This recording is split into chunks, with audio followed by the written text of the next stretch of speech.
नमस्कार दोस्तों, आप सभी का मेरे YouTube चैनल पर स्वागत है। अगर आप मेरे YouTube चैनल पर आज पहली बार आए हैं तो चैनल को सब्सक्राइब और ये जो पास वाली घंटी दिखाई दे रही है इसे ज़रूर दबाना, जिससे आने वाले वीडियो की नोटिफिकेशन आप सबको सबसे पहले मिलेगी। वीडियो सबसे पहले देखेंगे, वीडियो को लाइक शेयर एंड चैनल को सब्सक्राइब भी सबसे पहले करेंगे। तो आइए आज हम क्लास की शुरुआत करते हैं। इस कक्षा के अंदर हम today current affair episode number 56, इससे पहले मैंने 55 एपिसोड अपलोड कर चुका हूं। अगर वो नहीं देखे तो वो भी ज़रूर देखें। उनकी मैंने अलग अलग मंथली प्लेलिस्ट बना रखी है। हमारा पहला वीडियो जो फर्स्ट क्लास थी वो 31 मई को आई थी, और इसके अलावा उसके बाद में जून की प्लेलिस्ट बना रखी है और उसके बाद जुलाई की प्लेलिस्ट बना रखी है। तो आपको देखने में सुविधा होगी, क्योंकि सबसे पहले आप ये देख लेना, इसके बाद कंटिन्यू वीडियो आएगा और इसके बाद ये जुलाई वाली देख लेना, तो इससे आपको फ़ायदा मिलेगा। और इस वीडियो के अंदर हम विश्व, भारत, राजस्थान, इन तीनों का तो करंट अफेयर प्लस स्टैटिक्स सामान्य ज्ञान भी बात करने वाले हैं। जैसे स्टैटिक्स जीके भी इसी वीडियो में कवर कराने वाला हूं मैं। तो ये वीडियो आप सभी के लिए बहुत इंपॉर्टेंट होने वाली है। और वैकेंसियाँ आ रही हैं सेंट्रल लेवल के अंदर। एसएससी की ओर से सीपीओ की भर्ती चल रही है। इसके द्वारा एसएससी के अंदर सितंबर के अंदर दिल्ली पुलिस की भर्ती आने वाली है, कांस्टेबल और दिल्ली पुलिस। और इसी के साथ ही कल लगभग 6 बजे राजस्थान पुलिस की भी नोटिफिकेशन जारी हो गया है, राजस्थान पुलिस का। तो वो भी जो स्टेट लेवल की तैयारी करे उनके लिए भी ये वीडियो इम्पोर्टेंट होने वाली है, क्योंकि राजस्थान पुलिस के अंदर जो करंट अफेयर आएगा ना, उसमें वो इंडिया का भी आएगा और राजस्थान का भी आएगा। तो इसके लिए ये वीडियो भी बहुत इंपॉर्टेंट है। इसके अलावा जूनियर अकाउंटेंट के हाल ही में एग्जाम होने वाले हैं। आरएस की भर्ती के फॉर्म जो कंप्लीट हो चुके हैं, और इसके अलावा हाईकोर्ट के भी भर्ती आ रही है। तो इसी लेकर वैकेंसियों की भरमार चल रही हैं, और आप सभी को ये वीडियो ज़रूर देखनी चाहिए प्रतिदिन। और ये वीडियो प्रतिदिन कितने बजे आती है, तो 6 बजे सुबह अपलोड हो जाती है। तो आप ज़रूर देखें, और इसीलिए वीडियो को ज़्यादा से ज़्यादा अपने दोस्तों को शेयर ज़रूर करें। तो आइए क्लास की शुरुआत करते हैं और क्लास को आगे बढ़ाते हैं। आज का पहला क्वेश्चन है, वर्ष 2023 की फॉर्च्यून ग्लोबल 500 की सूची में शीर्ष स्थान किसे मिला है? हाल ही में एक कंपनी है, या मतलब एक कोई संस्था कह सकते हैं, जैसे फॉर्च्यून ग्लोबल, इसके द्वारा प्रतिवर्ष मतलब एक सूची जारी की जाती है। तो इसने इस बार जो सूची जारी की थी ग्लोबल 500 की, उसमें शीर्ष पर कौन सी कंपनी रही है, मतलब ये जो निर्यात के मामले में वो शीर्ष पर कौन सी कंपनी है। तो ये जो ग्लोबल की, ये किस पर आधारित है ये सूची? तो ये सूची है, पहले तो इसका आंसर जान लो। ऑप्शन नंबर ए होगा वॉलमार्ट, ऑप्शन नंबर बी होगा Saudi Aramco, option number C है राज्य ग्रिड, और ऑप्शन नंबर डी है रिलायंस इंडस्ट्री। तो इसका जो राइट आंसर होगा वो तो होगा ऑप्शन नंबर है वॉलमार्ट, इसका राइट आंसर होगा। अब जानते हैं ये फॉर्च्यून ग्लोबल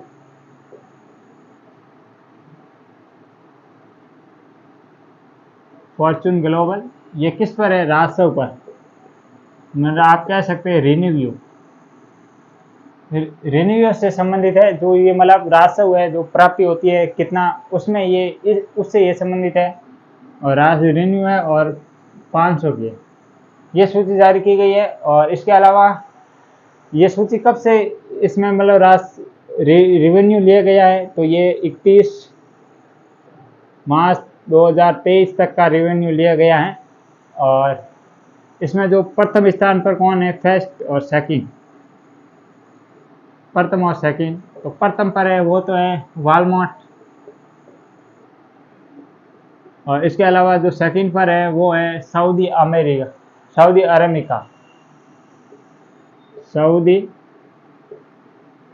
अरामको, ये सेकंड नंबर पर है। और इसके अलावा मतलब भारत की जो टॉप है ना, भारत की टॉप 100 के अंदर, भारत की टॉप 100 की 8 कंपनियां हैं। और जो भारत में शीर्ष पर रही है वो रही है रिलायंस इंडस्ट्रीज। और रिलायंस इंडस्ट्रीज को कौन सा स्थान मिला है? ओवरऑल वर्ल्ड में देखें या इस सूची में देखें तो इसमें जो ओवरऑल में देखें तो ये 88 नंबर पर है और भारत में है वो फर्स्ट पर है। भारत में प्रथम स्थान पर है रिलायंस।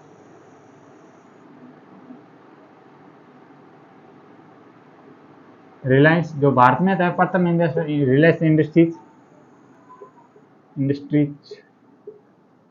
और इसके अलावा जो मतलब नवीनतम, अब ये तो इस रिपोर्ट के बारे में और इसकी जो जानकारी थी इस क्वेश्चन की वो तो मैंने बता दी। अब इसके अलावा अन्य फैक्ट भी जानने वाले हैं। एक बार वापस बता देता हूँ कि फॉर्चून ग्लोबल के द्वारा हाल ही में एक रिपोर्ट जारी की गई है राजस्व रिन्यू से संबंधित, जिसमें 500 कंपनियों को लिया गया है। और ये कब तक का था रेवेन्यू या राजस्व, तो ये था 31 मार्च 2030 तक था, 23 तक का था। और इसके अलावा प्रथम स्थान पर वालमार्ट थी, सेकंड स्थान पर सऊदी अरेबिका थी। और ओवरऑल में देखें तो भारत की ओवरऑल में रिलायंस इंडस्ट्रीज को 88 स्थान मिला था, 88 नंबर, और भारत में ये प्रथम स्थान पर रही थी। ये था इस क्वेश्चन के बारे में डिटेल से जान गए। इसके अलावा अब अन्य फैक्ट देखते हैं इस क्वेश्चन से संबंधित।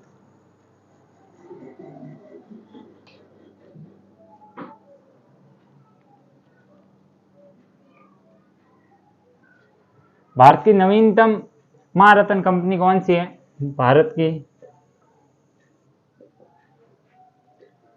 नवीनतम महारत्न कंपनी, और कुल कितनी है? तो ये देखिए कुल कितनी है इसमें, तो टोटल 12 हैं। और 12वीं कौन सी है? वो है REC। REC की फुल फॉर्म क्या होती है? रूरल इलेक्ट्रिफिकेशन कॉर्पोरेशन, कह सकते हैं रूरल इलेक्ट्रिफिकेशन कॉर्पोरेशन इसकी फुल फॉर्म होती है, जो कि भारत की हाल ही में नवीनतम महारत्न कंपनी है। और इसके अलावा जो अन्य फैक्ट में देखें तो ट्विटर का हाल ही में लोगो चेंज किया गया है, वो भी ध्यान रखना आप। ट्विटर का लोगो पहले किया था उड़ती सीढ़ियां था,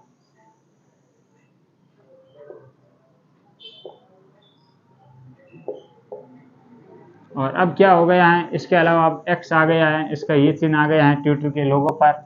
और ट्विटर की CEO कौन है जो हाल ही में बनाई गई, उसका नाम क्या है? तो उसका नाम है लिंडा यकाराना, ये है इसका नाम, जो हाल ही में महिला है, महिला का नाम है ये। और ट्विटर की अंतरिम नई CEO बनी है हाल ही में। और इसके अलावा अन्य में देखें तो ये हो गई 12 कंपनी हो गई, इसके अलावा ये CEO हो गया। इसके अलावा UPSC के चेयरमैन कौन है, ये आपको सभी को कमेंट बॉक्स में बताना है। इसके अलावा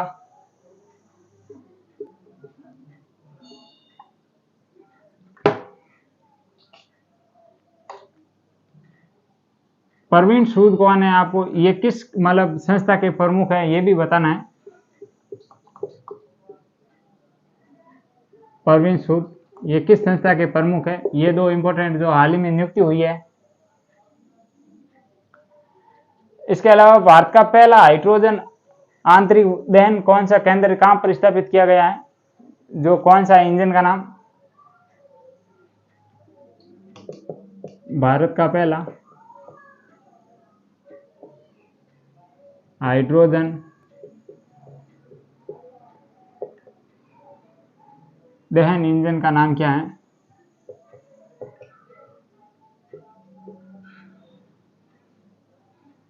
दहन इंजन का नाम, तो ये है, आप सभी को बताना है इसका क्या नाम है। जो भारत का पहला हाइड्रोजन दहन इंजन का इस इंजन का नाम क्या है वो बताना है आपको। ये तो इस क्वेश्चन के बारे में डिटेल से जानकारी, जो इससे संबंधित फैक्ट था वो भी मैंने बता दिया है। अब आगे बढ़ते हैं और देखते हैं आज का दूसरा क्वेश्चन। हाल ही में दुनिया की सबसे बड़ी 16 मेगावाट क्षमता वाली विशाल पवन टर्बाइन कहाँ स्थापित की गई है?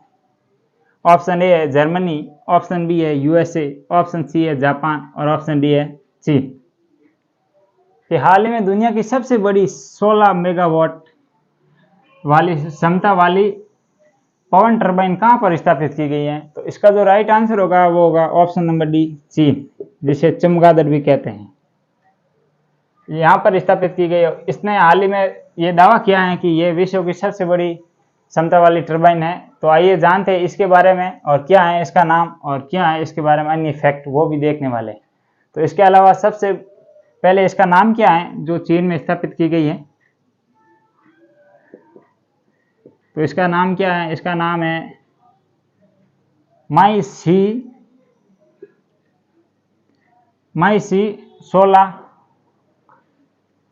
16, फिर है 260। ये इसका नाम रखा है चीन के द्वारा। और इसके अलावा ये विश्व की सबसे बड़ी 16 मेगावाट की टरबाइन है, वो तो मैंने यहाँ पर क्वेश्चन में बता दिया। विश्व की सबसे बड़ी 16 मेगावाट की टरबाइन।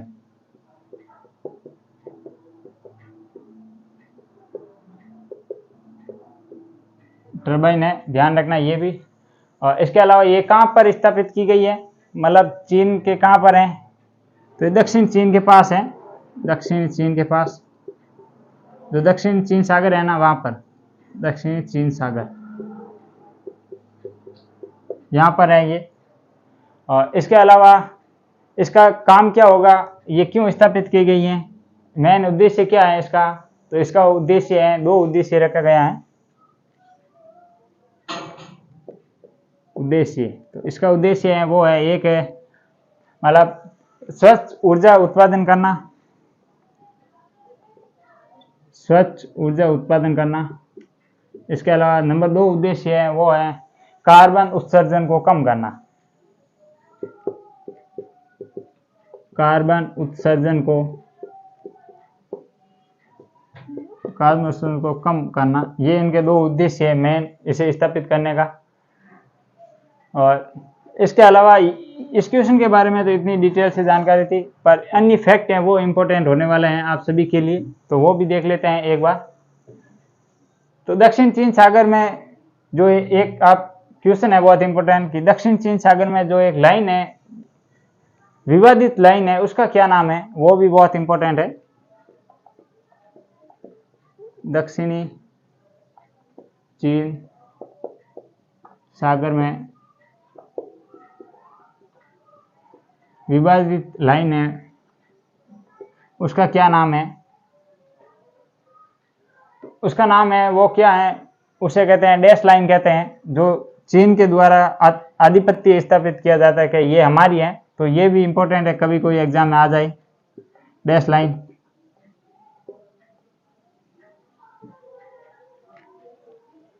ध्यान रखना ये भी, और इसके साथ ये तो आपको ध्यान रखना ही है।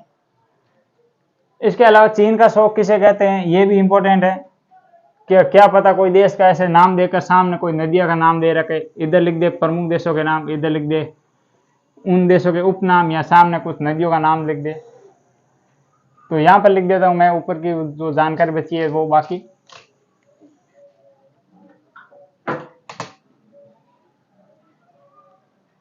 चीन का शौक किसे कहते हैं?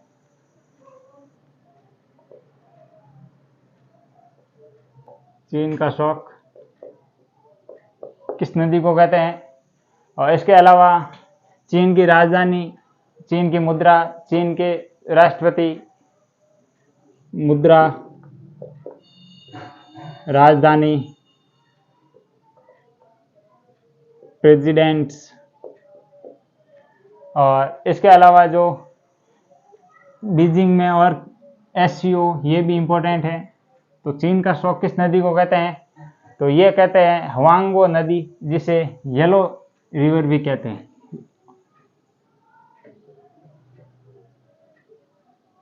हवांगो नदी।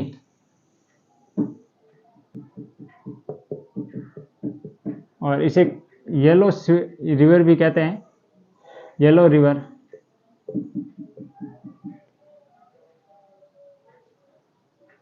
और इसके अलावा चीन की मुद्रा क्या है? तो चीन की मुद्रा है वो है रेनबिनबी। रेनबिनबी चीन की मुद्रा का नाम है। और इसके अलावा चीन की राजधानी क्या है? बीजिंग है, बीजिंग। और वहाँ के जो राष्ट्रपति है उनका क्या नाम है? तो राष्ट्रपति का नाम है शी जिनपिंग, शी जिनपिंग राष्ट्रपति का नाम है। और राजधानी है बीजिंग।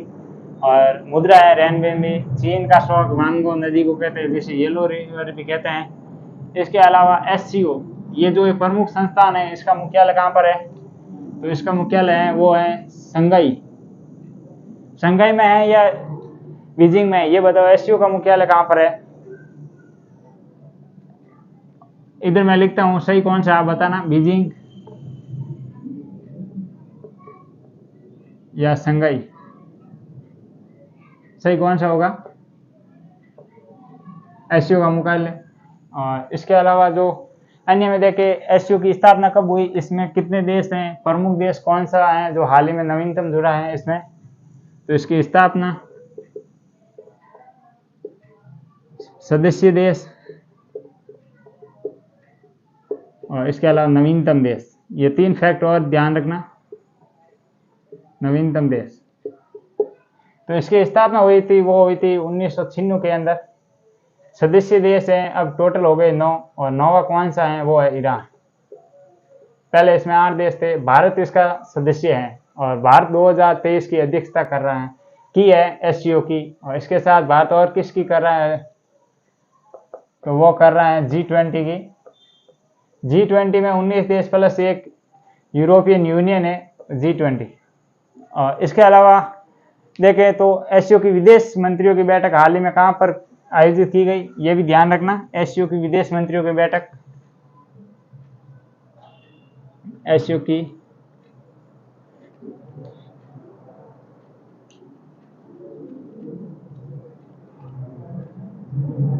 की विदेश मंत्रियों की बैठक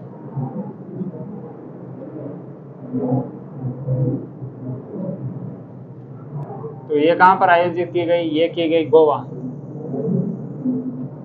गोवा में आयोजित की गई। ध्यान रखना क्योंकि इस बार एससीओ की अध्यक्षता भी भारत कर रहा है और G20 की भी भारत कर रहा है, तो ध्यान रखना इनकी बैठकों को लेकर कंफ्यूजन मत होना, अलग अलग स्थानों पर हो रही हैं बैठ के। इसके अलावा मैंने आपको बता दिया, एक है 3 जॉर्ज डैम, ये कौन सी नदी पर स्थित है? बहुत इंपॉर्टेंट है। 3 जॉर्ज डैम ये किस नदी पर स्थित है और कहां पर है? तो ये है यांगटीसी नदी, यांगटीसी नदी पर है। और कहां पर है? ये चीन में है।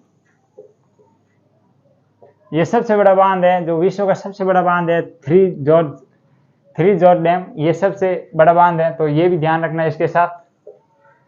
और इसके अलावा जो अन्य में देखें तो अन्य फैक्ट में एससीओ की सांस्कृतिक राजधानी किसे घोषित किया गया है 2022 की? एससीओ की सांस्कृतिक राजधानी, एससीओ की सांस्कृतिक राजधानी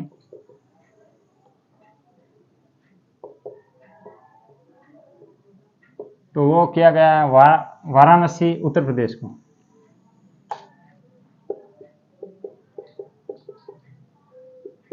जो यूपी के अंदर स्थित है उनको एससीओ की सांस्कृतिक राजधानी घोषित किया गया है। और बाकी मैंने इस क्वेश्चन के बारे में जो अन्य फैक्ट है वो भी बता दिया, और चीन के बारे में भी सामान्य जानकारी आपको बता दी है, ध्यान रखना। तो ये थे 2 क्वेश्चन और इनके बारे में डिटेल से जानकारी। फिर देखते हैं आगे आने वाले क्वेश्चन उनको, और देखते हैं आज का तीसरा क्वेश्चन। हाल ही में ISIR CSIR ना NAL ने झीलों से खरपतवार हटाने के लिए जल दोस्त एयरबोट कहाँ लॉन्च किया है? ऑप्शन ए है बेंगलुरु, ऑप्शन बी है कोलकाता, ऑप्शन सी है कोच्चि और ऑप्शन डी है विशाखापट्टनम।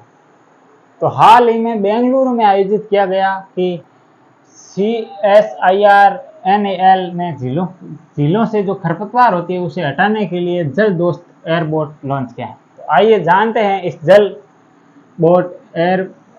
दोस्त एयरबोट के बारे में, क्यों लॉन्च किया गया, क्या है इसका कारण, पूरी डिटेल से जानकारी इसी क्वेश्चन के अंदर देखने वाले हैं। तो आइए देखते हैं। सबसे पहले जल दोस्त एयरबोट, JALDOST, जल दोस्त एयरबोट। जल दोस्त एयरबोर्ड। तो आइए इसके बारे में जानते हैं। जैसे यहाँ पर इसके कहाँ पर ये लॉन्च किया गया, तो लॉन्च कहाँ पर किया गया, तो ये लॉन्च किया गया वो किया गया है बेंगलुरु के अंदर, बेंगलुरु के अंदर लॉन्च किया गया। और इसके अलावा ये किसके द्वारा लॉन्च किया गया है, तो किसके द्वारा किया गया है, CSIR plus NAL, CSIR plus NAL इसके द्वारा लॉन्च किया गया। इसके बारे में भी डिटेल से जानकारी जानेंगे। पहले ये देख लेते हैं और क्यों किया गया, कारण क्या है इसे लॉन्च करने का, क्यों किया गया है। तो इसका कारण है वो है, लॉन्च करने का कारण क्या है, तो वो है मतलब झील व नदी की खरपतवार, झील व नदी से खरपतवार हटाना, खरपतवार हटाना, ये है इसका उद्देश्य। क्यों इस कारण ये किया गया है, इसका ये मान लो ये उद्देश्य है, खरपतवार को समाप्त करना या मतलब हटाना, ये है इसका कारण। तो आइए, ये तो था इस क्वेश्चन से रिलेटेड जो जानकारी थी वो मैंने आपको बता दी है कि जल दोस्त एयरपोर्ट किसके द्वारा लॉन्च किया गया, तो बेंगलोर के द्वारा। ये लॉन्च कहाँ पर किया, बेंगलोर में किया गया। और इसके अलावा ये किसके द्वारा लॉन्च किया गया, तो CSIR द्वारा लॉन्च किया गया। CSINAL इसकी भी फुल फॉर्म बताऊंगा, इसका भी कौन होता है एग्जिस्ट वो भी देखेंगे आगे। और क्यों किया गया, झीलों प्लस नदियों से खरपतवार हटाने के लिए किया गया है। ये जानकारी बहुत इंपॉर्टेंट है आप सभी एग्जाम के लिए, और इसलिए अब आगे बढ़ते हैं, CSIR और NAL के बारे में जानते हैं।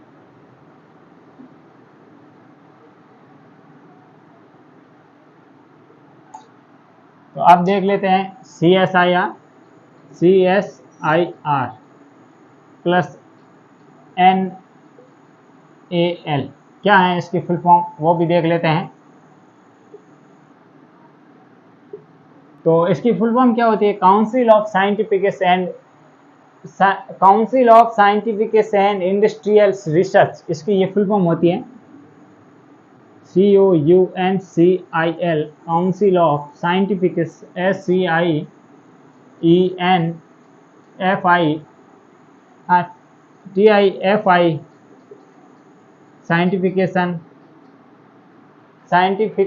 साइंटिफिकेशन एंड इंडस्ट्रियल रिसर्च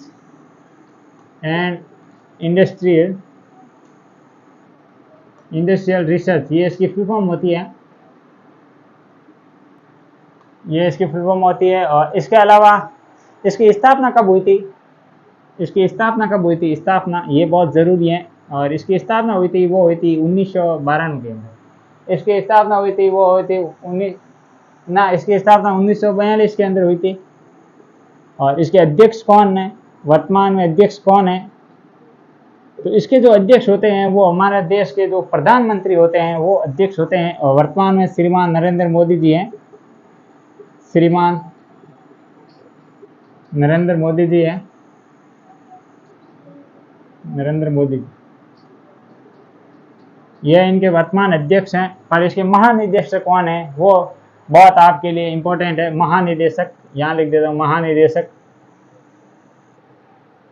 महानिदेशक कौन है, महानिदेशक, तो महानिदेशक है इसके, उनका नाम है थल्ला नंबी सेल्वी कलवे, ऐसे ही कुछ नाम है, नल्ला थम्बी, मैं शॉर्ट लिख देता हूँ, आप इस शॉर्ट में याद करिएगा, LTH पद आगे हैं, कलाई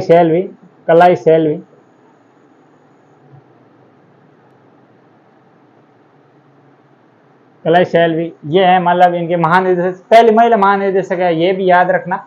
और ये थी इस संस्था के बारे में। और इसकी NAL, इसकी फुल फॉर्म क्या होती है, तो इसकी फुल फॉर्म होती है, इसे कहते हैं नेशनल एरोनॉटिक्स लिमिटेड, इसकी फुल फॉर्म होती है एरोनॉटिक्स लिमिटेड, इसकी फुल फॉर्म होती है नाल। और इसके अलावा अब अन्य फैक्ट देख लेते हैं कि जो करंट अफेयर्स की दृष्टि से इंपॉर्टेंट है वो बता देता हूं मैं इसके साथ। तो ये हो गई CSIR और NAL। CSI फुल फॉर्म होती है काउंसिल ऑफ साइंटिफिक, मैं स्पेलिंग यहाँ पे बोल देता हूँ, कोई मिस्टेक हो देख लेना, council of साइंटिफिकेशन साइंटिफिकेशन and industrial research, ये इसकी फुल फॉर्म होती है। इसकी स्थापना 1942 में हुई थी। इसके अध्यक्ष कौन है वर्तमान में? श्रीमान नरेंद्र मोदी, क्योंकि भारत का जो मतलब पीएम होगा वही इसका अध्यक्ष होगा। इसके अलावा इसकी पहली महिला महानिदेशक कौन है? वो है NTH कलाई सैलवे। आप इतना याद रखना, कलाई सैलवे, बाकी छोड़ना। दक्षिण वाले नाम है ऐसे ही है, याद ही नहीं होते, ये याद रखना सिर्फ कलाई सैलवे। इसके अलावा आपने नाम सुना होगा लिसा का, और लिसा मैंने 3-4 बार यहाँ पर करा भी दिया है लिसा, तो आप अब तो लिसा से परिचित हो चुके होंगे। फिर भी नहीं हुए तो एक बार मैं और बता देता हूँ लिसा कौन है। कोई किसी महिला का नाम नहीं है लिसा, ध्यान रखना। ये लिसा कौन है? तो ये है हाल ही में उड़ीसा में क्षेत्रीय भाषाई न्यूज एंकर है, उड़ीसा में लॉन्च की गई। उड़ीसा में क्षेत्रीय भाषाई उड़ीसा में क्षेत्रीय भाषाई AI आधारित न्यूज एंकर, AI आधारित न्यूज एंकर है, उसका नाम है लिसा, ध्यान रखना ये। और ये कौन कौन सी 2 भाषा बोल सकती है? अंग्रेजी और उड़िया, ये भी ध्यान रखना। और इसके अलावा आपने नाम सुना होगा GPT चैट का, ये भी बहुत इंपॉर्टेंट है। GPT चैट और बाट हुआ, GPT चैट हुआ, GPT चैट और इसके साथ हुआ बाट, BARD, बाट। तो GPT चैट किसके द्वारा लॉन्च किया गया था? तो ये किया गया था ओपन AI द्वारा लॉन्च किया गया। और जो बाट है ये किसके द्वारा लॉन्च किया गया? ये गूगल बाबू के द्वारा किया गया। तो गूगल बाबू है, इसके द्वारा ये लॉन्च किया गया था, ये भी ध्यान रखना। और इसके अलावा हाल ही में इसके GPT AI के आपको ये बताना है ओपन AI के CEO कौन है। जो मैंने ये क्वेश्चन कराया था पिछली क्लास में या उससे पिछली क्लास में, मैंने ये क्वेश्चन भी बताया था। और इसके अलावा हाल ही में ये चर्चा में क्यों रहा ये भी आपको बताना है। दोनों ये बताते रहें कि ओपन AI के CEO कौन है, और इसके अलावा मतलब ये क्यों चर्चा में रहा ये भी बताना है। और इसके अलावा एक हाल ही में मतलब चैट और लॉन्च किया गया था जिसका नाम था जस्ट आस्क। ये मैंने आपको क्वेश्चन नहीं कराया था, जस्ट आस्क मैं बता देता हूँ ये यहीं पर। ये संयुक्त राष्ट्र जनसंख्या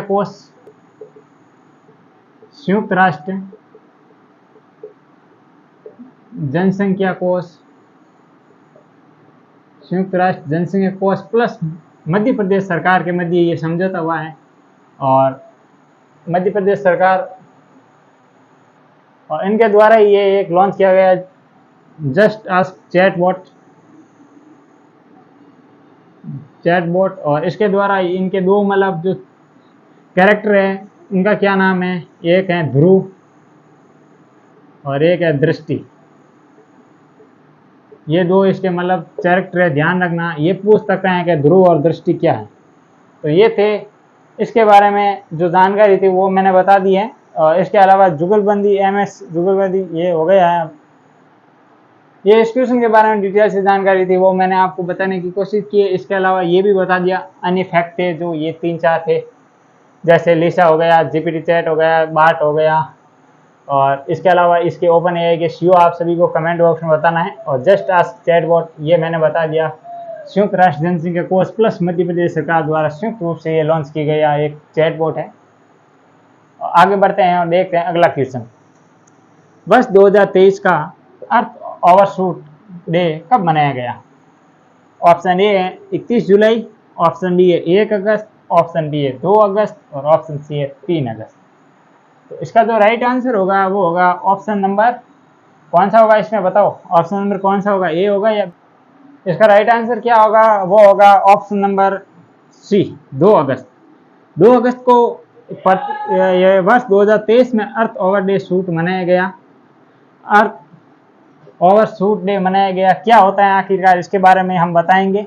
और क्यों ये प्रतिवर्ष मनाया जाता है, पर ये फिक्स डेट नहीं है कि इसी डेट को मनाया जाता है। आइए जानते हैं अर्थ ओवर शूट डे। अर्थ ओवर शूट डे, अर्थ ओवरशूट डे, और कब मनाया गया? 2 अगस्त को। 2 अगस्त को मनाया गया। और इसके अलावा इसका क्या कारण है मनाने का? इसका क्या होता है कि इस दिवस को मनाने का ये कारण है कि मान लो ये पृथ्वी है, मैं इधर जो डिटेल से बता देता हूँ इस क्वेश्चन के बारे में, जहाँ तक मुझे ज्ञान है इस क्वेश्चन के रिलेटेड जो फैक्ट वो मैं बता देता हूँ कि कौन कौन से मतलब है। जैसे मान लो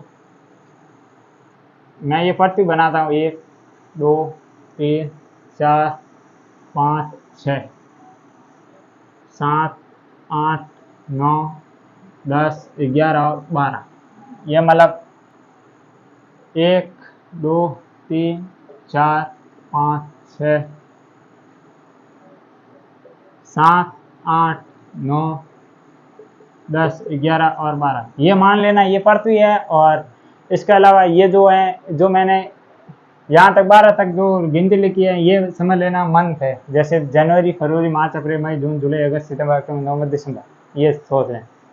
मान लो इस महीने पृथ्वी में इतनी मतलब एनर्जी थी, और इस महीने इतनी एनर्जी थी, इस महीने इतनी थी, फिर इस महीने इतनी रही, इस महीने इतनी रही, इस महीने इतनी रही, इस महीने इतनी रही, इस महीने सिर्फ इतनी रही, और इस महीने नो एनर्जी, इस महीने और नो एनर्जी, इस महीने पूरी शुक्र गई, मतलब कुछ बचा ही नहीं, और इस महीने पूरी बर्बाद हो गई। मान लो ऐसे नहीं, ऐसे कह सकते हैं जैसे यहाँ पर आ गया रेड अलर्ट, यहाँ पे रेड हो गई, यहाँ पर मोस्ट रेड हो गई, इसके अलावा ये तो एन रेड हो गई, रेड रेड, और इसके अलावा ये तो एन।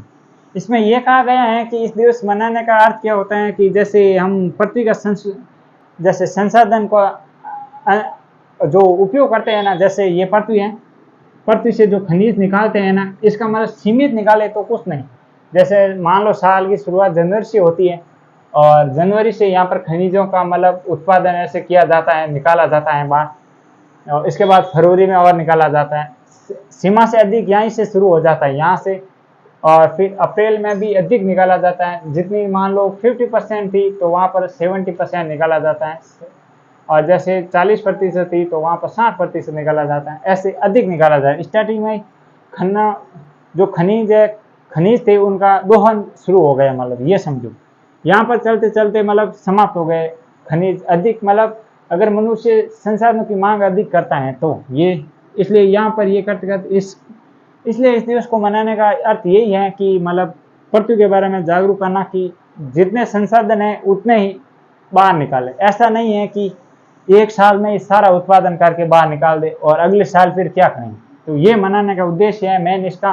अगर अर्थ ओवरशूट डे जनवरी से दिसंबर की ओर बढ़ता है तो पर्यावरण के लिए सकारात्मक बात होती है। ये भी सही है कि अर्थ ओवरशूट डे अगर जनवरी से दिसंबर की ओर बढ़ता है, मतलब जनवरी से दिसंबर की ओर बढ़ता है, तो ये पृथ्वी के लिए और हमारे लिए सकारात्मक बात होगी। और अगर दिसंबर से जनवरी की ओर होता है ऐसे, तो ये पृथ्वी और हमारे के लिए नकारात्मक बात होगी। यही था इस क्वेश्चन के बारे में जो मैंने बताने की कोशिश की है कि ऐसे बताया कि सबसे पहले देख लो इतनी बैटरी भरी हुई है, फिर इतनी थी, इधर आते आते एक डंडी रही है बैटरी की, इधर लोस्ट हो गई और इधर जाते पूरे बंद हो गए। ये था इस। और अगर इसके अलावा इसकी शुरुआत कब हुई ये भी देख लेते हैं। इसकी शुरुआत कब हुई है अर्थ ओवरशूट डे शुरुआत, तो इसकी जो शुरुआत हुई थी वो हुई थी सन 2006 में। सन 2006 में इसकी शुरुआत हुई थी। और इसके अलावा विश्व पर्यावरण दिवस 2023 की मेजबान देश कौन सा है और इसकी मतलब थीम क्या थी। मेजबान देश मैं बता देता हूँ, थीम आप बताना। विश्व पर्यावरण दिवस जो कि प्रतिवर्ष 5 कब मनाया जाता है, 5 जुलाई को या 5 जून को, बताओ मुझे। विश्व पर्यावरण दिवस, विश्व पर्यावरण दिवस प्रतिवर्ष कब मनाया जाता है। तो विश्व पर्यावरण दिवस प्रतिवर्ष मनाया जाता है 5 जून को, ध्यान रखना। और 5 जून 2000 मतलब 5 जून, अब इस बार ये 5 जून 2023 को मनाया गया। इसकी होस्ट कंट्री कौन थी? होस्ट कंट्री तो ये थी, ये इस होस्ट कंट्री का नाम क्या था? कोटे डी आइवर, ध्यान रखना ये भी, कोटे डी आइवर, कोटे डी आइवर है। और इसके अलावा इसकी थीम क्या थी वो आप सभी को कमेंट बॉक्स में बताना है। इसकी थीम क्या थी वो भी कमेंट बॉक्स में बताना है। इसके अलावा विश्व जैव विविधता दिवस ये कब मनाया जाता है? अन्य प्रमुख हटा देते देख लेते हैं। विश्व जैव विविधता दिवस कब मनाया जाता है? इसके अलावा जल दिवस, पृथ्वी दिवस, ये मैं इधर फटा देते लिखता हूँ। इसके अलावा पर्यावरण मैंने करा दिया, स्टार्टअप डे, स्टार्टअप डे, और इसके अलावा ब्रेल दिवस,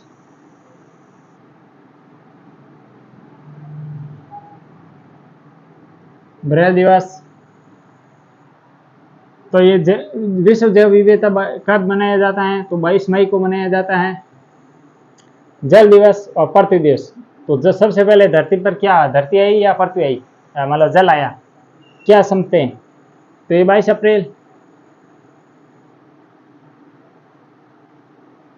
नहीं ये जल दिवस है, कंफ्यूजन हो गया मैं। 22, एक तो है 22 अप्रैल और एक है 22 मतलब मार्च, नहीं जुलाई हो सकते हैं, ऐसे कुछ है।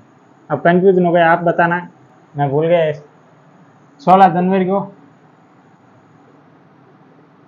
विश्व ब्रेल दिवस 2 कब मनाया जाता है?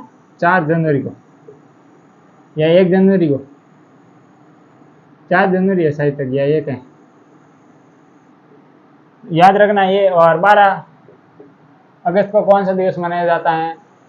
29 जुलाई को कौन सा दिवस मनाया जाता है? 12 को विश्व युवा दिवस, विश्व युवा दिवस, युवा दिवस। और इसके अलावा 12 टाइगर डे, टाइगर डे, सर्वाधिक टाइगर मध्य प्रदेश है, कुल टाइगरों की संख्या है वो 31 64। और सर्वाधिक टाइगर मध्य प्रदेश में बता दिया। अगर टाइगर में ये पूछे कि सर्वाधिक किस अभ्यारण्य, किस टाइगर रिजर्व में सर्वाधिक है, तो वो है जिम कॉर्बेट नेशनल पार्क है, जो कि उत्तराखंड में स्थित है। और उसका नया नाम है रामगंगा नेशनल पार्क। इसका प्राचीन नाम था हेली नेशनल पार्क और इसकी स्थापना 1936 में हुई थी। और इसके बीच में से जो नदी निकलती है उसका नाम है रामगंगा। और इसके अलावा 2022 का टी मल्टीप्लाई अवार्ड किसे मिला था? किस टाइगर रिजर्व को टी मल्टीप्लाई अवार्ड मिला? तो वो मिला सत्यमंगलम टाइगर रिजर्व, वो है तमिलनाडु के अंदर। ये थे इस क्वेश्चन के, और ये टाइगर रिजर्व बता दिया ये। और इसके अलावा 12 जनवरी को कौन सा दिवस मनाया जाता है? 12 जनवरी तो वो मनाया जाता है राष्ट्रीय युवा दिवस, राष्ट्रीय युवा दिवस। और इसके अलावा 10 जनवरी को कौन सा दिवस मनाया जाता है? विश्व हिंदी दिवस। 14 सितंबर को मनाया जाता है। कौन सा 14 सितंबर को मनाया जाता है? राष्ट्रीय हिंदी दिवस। और इसके अलावा राष्ट्रीय एकता दिवस कब मनाया जाता है? तो वो मनाया जाता है 31 अक्टूबर को मनाया जाता है। 2 अक्टूबर को गांधी जयंती मनाई जाती है, या अंतर्राष्ट्रीय अहिंसा दिवस, भारत में गांधी जयंती मनाई जाती है। और जो इंटरनेशनल लेवल पर है वो मनाया जाता है अंतर्राष्ट्रीय अहिंसा दिवस। 18 जुलाई को नेल्सन मंडेला दिवस मनाया जाता है। और इसके अलावा जो अन्य दिवस देखें तो 5 अक्टूबर को कौन सा दिवस मनाया जाता है? आप सभी को बताना है 5 अक्टूबर को। और इसके अलावा 5 अक्टूबर को मनाया जाता है नेशनल गंगा डे मनाया जाता है 5 अक्टूबर को। और 8 अक्टूबर को एयरफोर्स डे मनाया जाता है। और 15 जनवरी को आर्मी डे मनाया जाता है। और इसके अलावा जो मतलब 4 दिसंबर है उसको नेवी डे मनाया जाता है। और इसके अलावा टीचर डे कब मनाया जाता है? 5 सितंबर को टीचर डे मनाया जाता है, ये भी ध्यान रखना। और इसके अलावा जो अन्य दिवस हैं और देख लेते हैं, जैसे हाँ एक और आ गया, 12 अगस्त को एक और दिवस मनाया जाता है, वो है हाथी दिवस डे मनाया जाता है 12। और यूथ दोनों मनाया जाता है, यूथ और हाथी ये कॉम्बिनेशन है, ये भी याद रखना। इसके अलावा कोई याद आ रहा है मैं बता देता हूँ।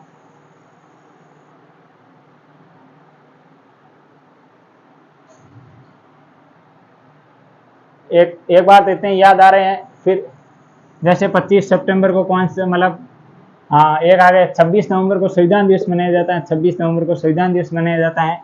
25 को तो वो क्रिसमस डे वो मनाया जाता है। और 14 फरवरी को कौन सा दिवस मनाया जाता है, तो वो मनाया जाता है मतलब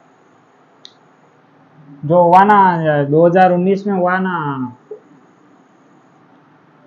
जम्मू कश्मीर के अंदर, वो शहादत दिवस वो मनाया जाता है। और इसके अलावा 26 जुलाई को कौन सा दिवस मनाया जाता है, तो 26 जुलाई को कारगिल विजय दिवस मनाया जाता है। 26 जुलाई 1999 को भारत की सेना द्वारा कारगिल स्थान पर पाकिस्तान को खदेड़ कर वहाँ पर तिरंगा गाड़ा था। और वो कौन सा ऑपरेशन था वहाँ पर, ऑपरेशन कौन सा था, तो ऑपरेशन विजय, ऑपरेशन कौन सा था वहाँ पर,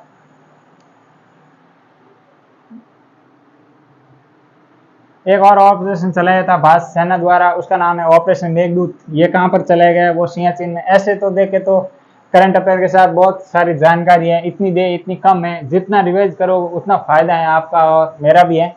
जितना मैं जैसे डेली आपको ये करंट अफेयर पढ़ाता हूँ तो मुझे भी याद हो जाता है, क्योंकि मैं भी कंपटीशन एग्जाम की तैयारी कर रहा हूँ, तो मुझे भी याद हो जाता है और मैं अपना जो मुझे ज्ञान है वो आपके साथ शेयर कर रहा हूँ। इसलिए आपसे भी यही कहता हूँ कि वीडियो को ज़्यादा से ज़्यादा शेयर जरूर करें, और जो भी आपको पता हो वो कमेंट बॉक्स में ज़रूर लिखें, ताकि हमें भी पता चल सके, हम भी उसी जानकारी मतलब उसी प्रकार की जानकारी इकट्ठा कर सके और आपको दे सके। तो ये थे 4 क्वेश्चन और इनके बारे में डिटेल से जानकारी जो मैंने आपके साथ शेयर की है। इसमें हमने विश्व और भारत के करंट अफेयर देख लिया और इसके साथ उसका स्टैटिक सामान्य ज्ञान भी देख लिया है। अब आगे आने वाले जो क्वेश्चन है ना, वो होंगे Rajasthan current affair plus Rajasthan static सामान्य ज्ञान से।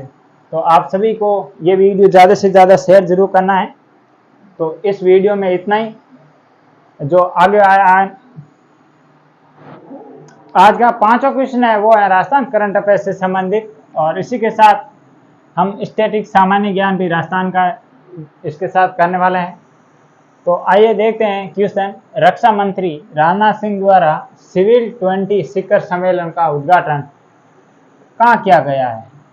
तो हाल ही में जो सिविल G20 शिखर सम्मेलन का उद्घाटन कहाँ किया गया है? ऑप्शन ए है अलवर, ऑप्शन बी है जोधपुर, ऑप्शन सी है जयपुर और ऑप्शन डी है उदयपुर। इसका तो राइट आंसर होगा वो होगा ऑप्शन नंबर सी जयपुर। हाल ही में जयपुर में ये आयोजन किया गया और इसका उद्घाटन भारत के रक्षा मंत्री राजनाथ सिंह द्वारा किया गया। तो आइए जान लेते हैं राजस्थान में जो G20 की संबंधित कौन कौन से स्थानों पर अध्यक्षता आयोजन किया गया वो भी देख लेते हैं, और अब तक कितने स्थानों पर हो चुकी है तो इनके बारे में डिटेल से जानकारी जानेंगे। क्योंकि मैंने आपको प्रतिदिन बता रहा हूं कि G20 की शिखर सम्मेलन की बैठक 2023 में भारत कर रहा है। भारत के कुल 50 शहरों में 200 मीटिंगें होगी। तो कहाँ पर, तो राजस्थान में भी कुछ शहर होंगे जहाँ पर ये मीटिंगें होंगी। तो और मैंने बोला है कि जल्द आपके लिए एक G20 पर वीडियो आने वाला है जिसमें मैं कंप्लीट जानकारी बताऊंगा। तो इसलिए वो वीडियो भी आप ज़रूर देखना, उस पर काम शुरू हो रहा है और 1-2 दिन में बनेगा, क्योंकि मेरा कुछ काम आ गया इसलिए मैं बीच में वो बना नहीं पा रहा हूँ, और वो वीडियो जल्द ही आपके सामने आने वाला है। तो देखते हैं क्वेश्चन। G20 जो भी राजस्थान में बैठ के वो ले लेते हैं। राजस्थान में बैठ के कौन कौन सी हुई है? तो सबसे पहले राजस्थान में बैठक हुई थी, वो हुई थी उदयपुर के अंदर। कहाँ पर हुई थी? उदयपुर के अंदर। उदयपुर में ये बैठक कब हुई थी? तो ये दिसंबर 2022 के अंदर इसका आयोजन किया गया, दिसंबर 2022। और ये बैठक किसकी थी? तो ये बैठक थी शेरपा सम्मेलन था। ये G20 का शेरपा सम्मेलन, G20 का शेरपा सम्मेलन था। और इसके अलावा जो दूसरी बैठक हुई थी वो हुई थी जोधपुर के अंदर। नंबर 2 पर हुई थी जोधपुर। नंबर 2 तो हुई थी जोधपुर। और ये जोधपुर में कब हुई थी? तो ये हुई थी फरवरी 2023 के अंदर, फरवरी 2023। और ये किसकी थी? ये बैठक थी रोजगार समूह की। ध्यान रखना, ये भी एम्प्लॉयमेंट ग्रुप, रोजगार समूह की ये बैठक थी। और इसके अलावा जो नंबर 3 पर हुई थी वो कहाँ पर हुई थी? तो वो हुई थी आपके वापस उदयपुर में हुई थी मार्च 2023 में, उदयपुर में मार्च 2023। और जो उदयपुर में हुई थी मार्च 2023 में, ये किससे संबंधित थी? तो ये संबंधित थी फाइनेंस वर्किंग समूह, फाइनेंस वर्किंग समूह, फाइनेंस वर्किंग समूह। और इसके अलावा अब जो ये अप्रैल में, फिर उसके बाद एक जयपुर में हुई थी, जयपुर में, और ये जयपुर में हुई थी वो कौन सी थी? तो वो थी G20, मतलब G20 से संबंधित थी वो भी बैठक जयपुर में हुई थी, G20। और जो G20 की कौन सी थी? तो वो थी C20, G20 की मतलब C20 ये थी। तो ये राजस्थान में चार, मतलब राजस्थान में बैठ के G20 की एक बार वापस बता देता हूँ। सबसे पहले बैठक हुई थी दिसंबर 2022 के अंदर, G20 के शेरपा का सम्मेलन हुआ था। इसके अलावा नंबर 2 पर था, वो था नंबर 2 बार, जो 2 नंबर थी वो थी जोधपुर, और वो थी फरवरी 2023 के अंदर रोजगार समूह की, एम्प्लॉयमेंट ग्रुप्स। और इसके अलावा फिर बाद में उदयपुर में वापस हुई थी मार्च 2023 के अंदर, और वो थी फाइनेंस वर्किंग की। और इसके अलावा फिर बाद में जयपुर में अप्रैल में हुई थी, वो थी C20 या सिविल 20। तो आइए इसके बारे में अब देख लेते हैं। C20 या सिविल 20 ये जयपुर में हुई थी, वो वापस इधर देख लेते हैं, ये मैंने बता दिया है।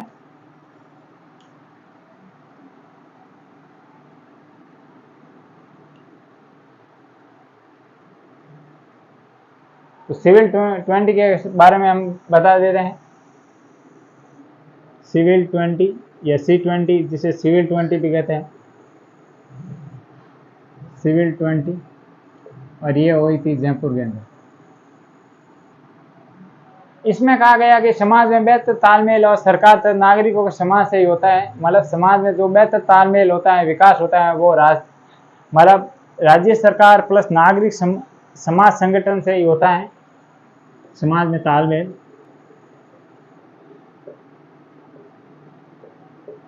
तालमेल एवं विकास व विकास किसके द्वारा होता है? राज्य सरकार या सरकार कह सकते, सरकार लिख देता हूं मैं, सरकार प्लस और किससे होता है? नागरिक, नागरिक संगठन, नागरिक समाज संगठन से होता है, इससे होता है। और इसके द्वारा आयोजन किया गया। इसका आयोजन कब किया गया? आयोजन, तो ये राजस्थान में चौथा स्थान है जहां पर ये बैठक हुई थी। इसका आयोजन हुआ था 29 से 31 जुलाई, जो जयपुर में हुआ था। और इसकी अध्यक्षता किस के द्वारा की गई?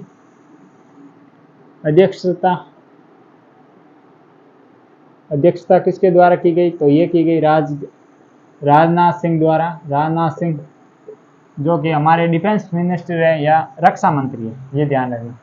तो ये तो थे इस क्वेश्चन के बारे में डिटेल से जानकारी। अब जानते हैं इसके कुछ अन्य फैक्ट भी देख लेते हैं।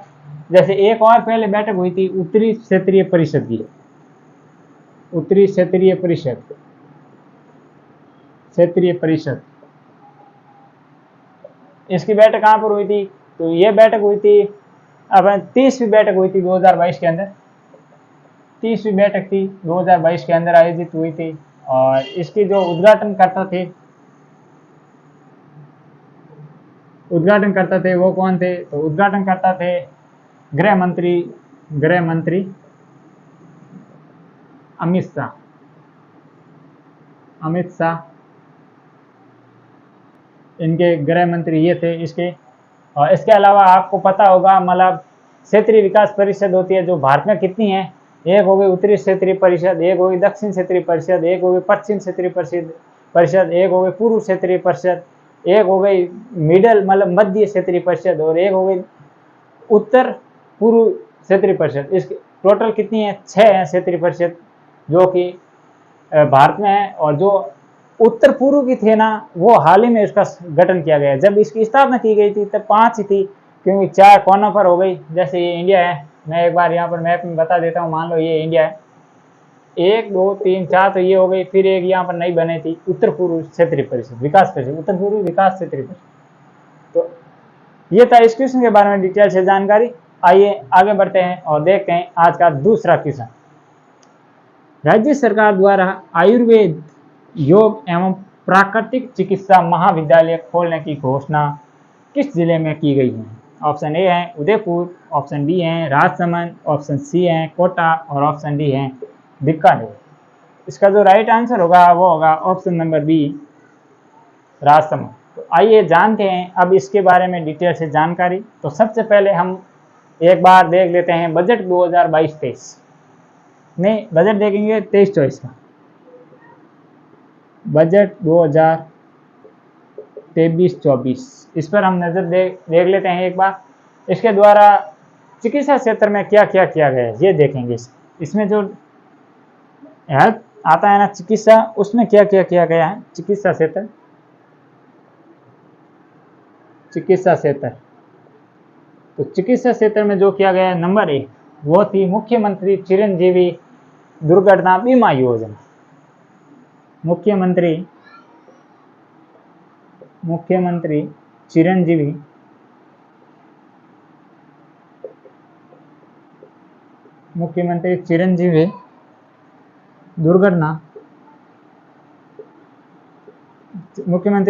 दुर्घटना बीमा योजना।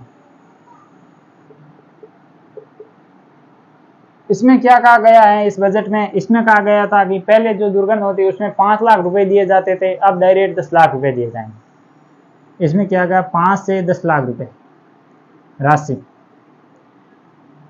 और इसके अलावा एक जो दूसरी योजना थी वो थी मुख्यमंत्री चिरंजीवी स्वास्थ्य बीमा योजना।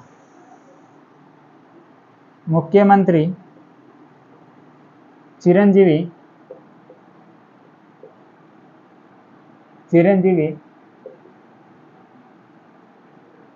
स्वास्थ्य बीमा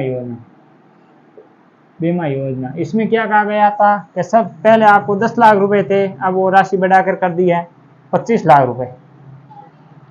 अब आपको इसमें 25 लाख रुपए मिलेंगे। इसके अलावा 15 स्थानों पर नशा मुक्त केंद्र भी खोलने की मतलब कहा गया है बजट में। 15 स्थानों पर जो मतलब कहाँ पर जो मतलब नशा मुक्ति केंद्र भी खोलने को कहा गया है, वो भी देख लेते हैं एक बार।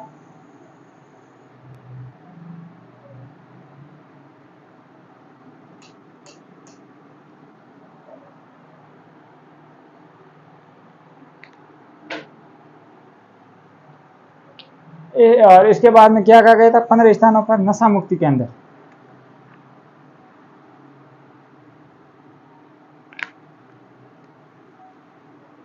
पंद्रह स्थानों पर नशा मुक्ति केंद्र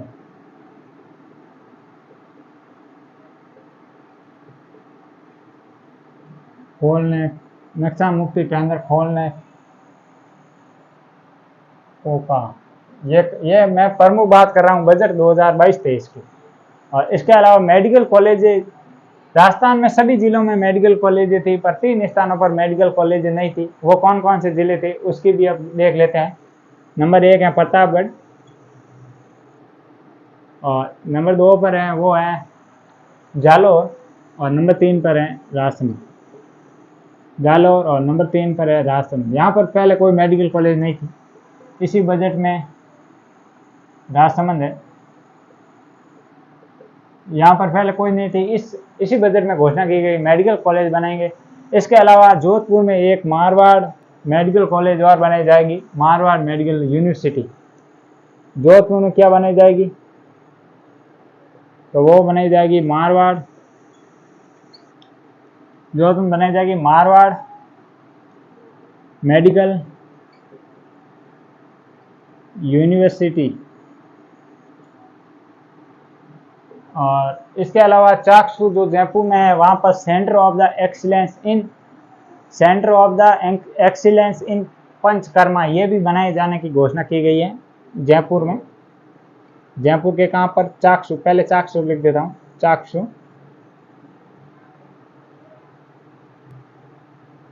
चाक्षु जयपुर में क्या कहा गया कि यहाँ पर बनाएंगे हम centre of the excellence,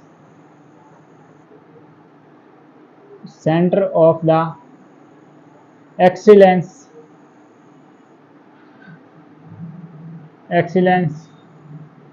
in the panchakarma,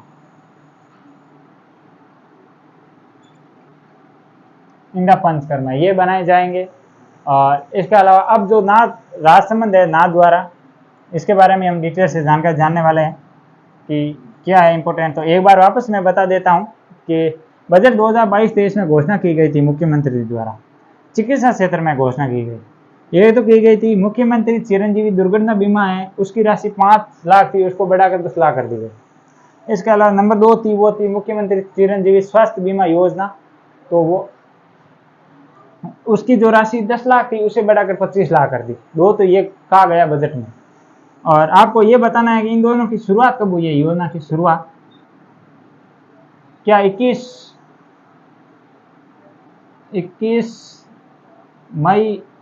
मई 2000, ये आप बताएंगे कौन सी है डेट इसको सही। और इसके अलावा 15 स्थानों पर नशा मुक्ति केंद्र खोलने को भी कहा था। और राजस्थान के मतलब 3 जिले थे जहां पर मेडिकल कॉलेज नहीं थी, वो था प्रतापगढ़, जालौर, राजसमंद। तो हाल ही में, और इसके अलावा और कहा गया था जोधपुर में मारवाड़ मेडिकल कॉलेज यूनिवर्सिटी बनेगी, और चाक्षु जयपुर में सेंटर ऑफ द एक्सलेंस इन पंचकर्मा ये बनेगा। और अब और क्या है इस राजसमंद के बारे में जो इस क्वेश्चन में कहा गया है वो अब डिटेल से देखने वाले हैं। क्वेश्चन के बारे में क्या जानकारी दी गई है वो देखेंगे।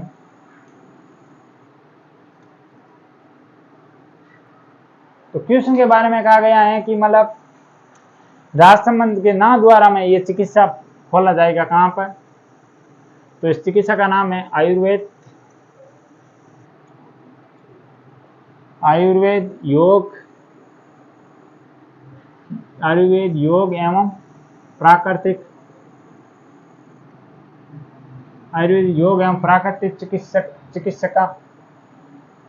चिकित्सा महाविद्यालय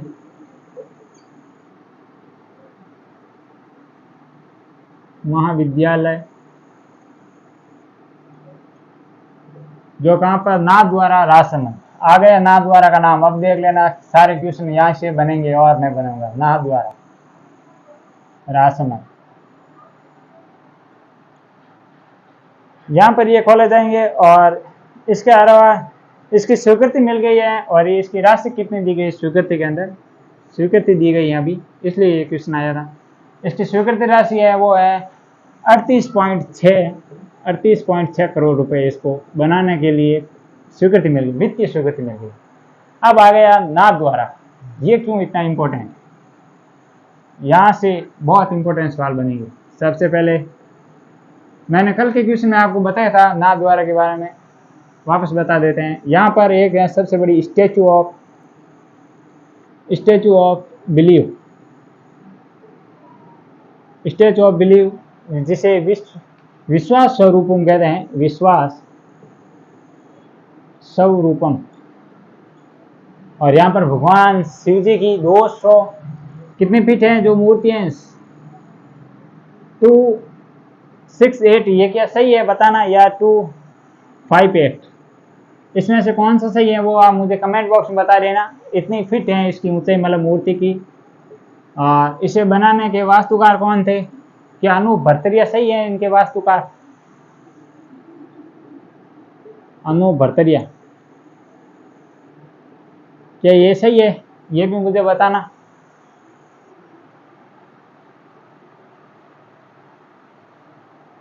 तो ये थे आज के क्वेश्चन, और इसके बारे में डिटेल से जानकारी मैंने बताने की कोशिश की है। वीडियो अच्छा लगा तो वीडियो को लाइक, शेयर एंड चैनल को सब्सक्राइब जरूर करें। कल मिलेंगे फिर वापस ऐसे ही करंट अफेयर के क्वेश्चन प्लस स्टैटिक जी के लेकर। तो आज के लिए इतना ही। Thank you.